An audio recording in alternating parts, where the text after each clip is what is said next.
ஓம் ராம் ராமாய நமக ராம் ராமாய நமக ராம் ராமாய நமக. அசாத்திய சாதக சுவாமின் அசாத்தியம் தவகிம்பத ராமதூதா கிருபா சிந்தமத்காரியம் சாதய பிரபோ. ஸ்ரீமத் வால்மீகி ராமாயணம் சர்க்கம் 2. பிரம்மா வருகை. பேச்சில் வல்லவரும் அறநெறியாளருமான மாமுனிவர் வால்மீகி நாரதருடைய அந்த சொற்களை கேட்டபின் தன் சீடர்களோடு கூட அவரை கொண்டாடி கௌரவித்தார். அவரால் வால்மீகியால் முறைப்படி கௌரவிக்கப்பட்ட தேவரிஷி நாரதர் அவரை பிரார்த்தித்து விடைபெற்று கொண்டு வான்வழியாக சென்றார். அவர் தேவலோகம் சென்ற ஒரு முகூர்த்த காலத்திற்கு பின் வால்மீகி முனிவர் கங்கா நதியிலிருந்து தொலைவில் இல்லாத தமசா நதிக்கரையை அடைந்தார்.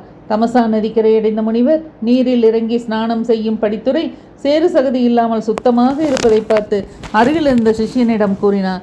பரத்வாஜனே, சகதி இல்லாமல் விளங்கும் இந்த படித்துறை தெளிந்த தூய நீரோட்டத்துடன் அழகாக காணப்படுகிறது. மேன்மக்களின் மனதை போல. குழந்தாய், தண்ணீர் சொம்பை இங்கேயே வை, என்னுடைய மரபுரியை கொடு. இந்த தமசா நதியின் தூய நீரில் ஸ்நானம் செய்கிறேன்.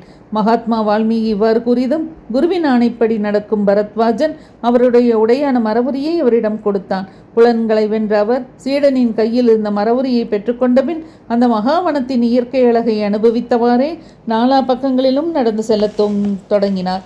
அருகிலேயே ஒருபோதும் இணையாத ஆண் பெண்ணான 2 அன்றில் பறவைகளை பார்த்தார். அவைகளின் இனிய ஒளியையும் கேட்டார். அப்போது அவர் பார்த்து கொண்டிருக்கும் போதே பாவ சிந்தனையும் உயிர்களிடம் பகைமையும் கொண்ட ஒரு வேடன் அந்த பறவை இணையில் ஆண் பறவையை அம்பு வீசி கொன்றான். பெண்ணென்றில் தன் ஆணினை கொல்லப்பட்டு இரத்தம் சொட்ட சொட்ட தரையில் வீழ்ந்து விட்டதை பார்த்து பரிதாபமாக அழத் தொடங்கியது. தன்னை விட்டு ஒருபோதும் பிரியாததும் சிவந்த தலைப்பகுதியும் அழகிய சிறகுகளும் கொண்ட அந்த ஆணன்று மிகவும் காம வசப்பட்டிருந்த நிலையில் வேடனால் பிரிக்கப்பட்டு விட்டது. அவ்வாறு இரக்கமே இல்லாத வேடனால் வீழ்த்தப்பட்டு துடித்து கொண்டிருக்கும் பறவையை கண்டு அறநெறியாளரான முனிவரின் உள்ளத்தில் கருணை உண்டாயிற்று. இயல்பாகவே கருணை உள்ளம் படைத்த அந்த முனிவர் அநியாயம் அன்றோ இது என்று சிந்தித்து அழுது கொண்டிருக்கும் பெண் அன்றிலை பார்த்தவாறே வேடனிடம் பின்வரும் சொற்களை கூறினார். வேடனே, உனக்கு இனி ஒரு காலம் அமைதியே கிடைக்காது. ஏனென்றால் காமவசப்பட்டிருந்த கிரௌஞ்ச தம்பதியில் ஒன்றை ஆண் அன்றிலை எந்த காரணமும் இல்லாமல் கொண்டிருக்கிறாய். இவ்வாறு சொல்லி பின்னர் நெஞ்சத்தில் ஆழமாக சிந்தித்து பார்த்தபோது, அட, சோகத்தால் வருந்தும் இந்த பறவையின் நிமித்தமாக நான் என்னவோ பேசிவிட்டேனே. மகா ஞானியும் பேரறிவாளருமான அவர் கவலையுடன் இவ்வாறு சிந்தித்து ஒரு முடிவுக்கு வந்தவராக சிஷ்யனிடம் பின்வருமாறு கூறினார். வருத்தத்தினால் தவித்த என்னிடமிருந்து வெளிப்போந்த இந்த சொற்கள் கவிதை இலக்கணத்தை ஒட்டியபடி ஒவ்வொரு அடியிலும் சமமான அட்சரங்களுடனும் தந்திக்கருவியில் இசைக்கும்படி லய சுத்தத்துடனும் சுலோக வடிவமாக அமைந்துள்ளதால் எனக்கு புகழைத்தரப் போகிறது. வேறு மாதிரியாக கோபம், சாபம் போன்ற பாவச் செயலாக அமையப் போவதில்லை. முனிவருடைய மிக உயர்வான சொற்களை கேட்டு மிகவும் மகிழ்ச்சியடைந்த ஆமையனே, தாங்கள் கூறியது சரிதான் என்று மனப்பூர்வமாக சிஷ்யனும் ஏற்றுக்கொண்டான். அதனால் ஆச்சாரியரும் மகிழ்ந்தார். பின்னர் முறைப்படி அந்த புண்ணிய நதியில் தலைமூழ்கி நீராடிவிட்டு தன் சொற்களின் பொருளை பற்றி சிந்தித்தவாறே முனிவர் ஆசிரமத்தை நோக்கி திரும்பி நடந்தார். பணி உள்ளவனும் வேதங்கள் கற்றவனுமான பரத்வாஜன் என்ற அந்த மாணவன் ஆச்சாரியருடைய நீர்ச்செம்பில் தண்ணீர் நிரப்பி எடுத்துக்கொண்டு அவர் பின்னால் நடந்தான். தர்மத்தை அறிந்தவரான அவர் தன் சிஷ்யனுடன் ஆசிரம வளாகத்தை அடைந்து ஒரு ஆசனத்தில் அமர்ந்து வேறு பேச்சுக்கள் பேசினார். என்றாலும் அவர் உள்மனம் வேடனை நோக்கித்தான் சொல்லி அந்த சொற்களிலே ஆழ்ந்திருந்தது. இதனிடையில் அனைத்துலகங்களையும் படைப்பவரும் எல்லாம் செய்ய வல்லவரும் மிக்க ஒளி வீசுபவருமான நான்முக பிரம்மா சிறந்த முனிவரான அவரை காண்பதற்காக தானே நேரில் வந்தார். அவரை பார்த்தவுடன் வால்மீகி உடனே எழுந்து நின்றார். மனம் புலன்களை அடக்கி வைத்து கொண்டு வியப்பு மேலிட்டவராக நின்றபடியே இருந்தார். பின்னர் உணர்வு பெற்று பாத்தியம், அர்க்கியம், ஆச்சனம், தோத்திரம் முதலான உபச்சார முறைப்படி வரவேற்று வணங்கி நின்று அவருடைய நலம் பற்றி விசாரித்தார். உத்தமமான ஒரு ஆசனத்தில் பகவான் பிரம்மா அமர்ந்து கொண்டார். வால்மீகி முனிவரையும் உட்காரும்படி கூறினார். பிரம்மாவினால் அனுமதிக்கப்பட்ட அவரும் ஒரு இருக்கையில் அமர்ந்தார். அப்போது அவர் எதிரில் அனைத்துலகு படைப்பாளரான பிரம்மாவே உட்கார்ந்திருந்த போதிலும் அவரிடம் மனம் ஈடுபடாமல் பகைமை எண்ணம் கொண்ட பாவியான வேடன் எந்த காரணமும் இல்லாமல் மிக அழகாக சப்தமிடும் கிரௌஞ்சபட்சியின் உயிரை மாய்த்தானே என்று அந்த நிகழ்ச்சியை பற்றி எண்ணத்திலேயே மனம் லயித்திருந்தார். மீண்டும் மீண்டும் அதை பற்றியே நினைத்து கொண்டு வருத்தத்தில் மூழ்கி உள்மனதில் துயரப்பட்டு கொண்டிருந்த அவரை பார்த்து சற்றே இளநகை புரிந்த வண்ணம் பிரம்மா கூறினார். அந்த நோத்தமரே, என்னுடைய சங்கல்பத்தினாலேயே உங்கள் முகத்திலிருந்து அந்த சொற்கள் வெளிவந்தன. இதை பற்றி மேலும் சிந்தித்து குழம்ப வேண்டாம். நீங்கள் கூறியது யாப்பிலக்கண முறைப்படி அமைந்த ஸ்லோகமே ஆகும். கோபத்தில் எழுந்த சாபச் சொற்களோ என்ற கவலையை விடுக. மாமுனிவரே, ராமனுடைய வரலாறு முழுவதையும் எழுதுங்கள்.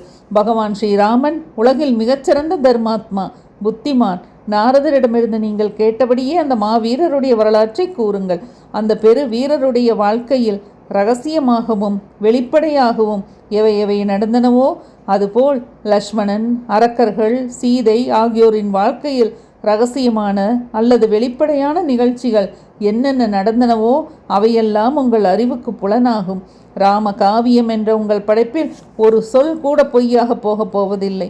புனிதமானதும் புகழை கொடுக்கக்கூடியதுமான ராமகதையை மணங்கவர் நடையில் செய்தருள்வீராக. மண்ணுலகில் எந்த காலம் வரையில் மலைகளும் மாறுகளும் நிலைத்திருக்குமோ அந்த காலம் வரை நீங்கள் எழுதப்போகும் இராமாயண கதை மக்களிடையே மதிப்புடன் விளங்கப் போகிறது. உங்களால் இயற்றப்படும் ராமகதை எதுவரையில் உலகில் விளங்கி கொண்டிருக்குமோ அந்த காலம் வரையில் நீங்கள் மேலுலகங்கள், கீழ் உலகங்கள் மற்றும் என்னுடைய சத்தியலோகத்தில் வாழ்ந்து கொண்டிருப்பீர்கள். இவ்வாறு கூறிவிட்டு பகவான் பிரம்மா அந்த பொழுதே மறைந்து போனார். முனிபுங்கவர் வால்மீகியும் அவருடைய எல்லா சீடர்களும் பிரம்மா திடீரென்று வந்து பேசிவிட்டு மறைந்ததை எண்ணி பேராச்சரியம் அடைந்தார்கள்.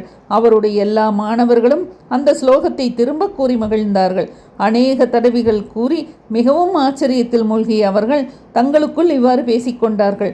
மகரிஷியால் அன்றில் பரவியின் துயரத்தை தாங்க மாட்டாமல் கூறப்பட்ட சொற்கள் இலக்கண விதிகளுக்கு ஏற்ப சமமான எழுத்துக்களோடும் 4 பாதங்களோடும் செய்யுள் வடிவில் அமைந்துள்ளன.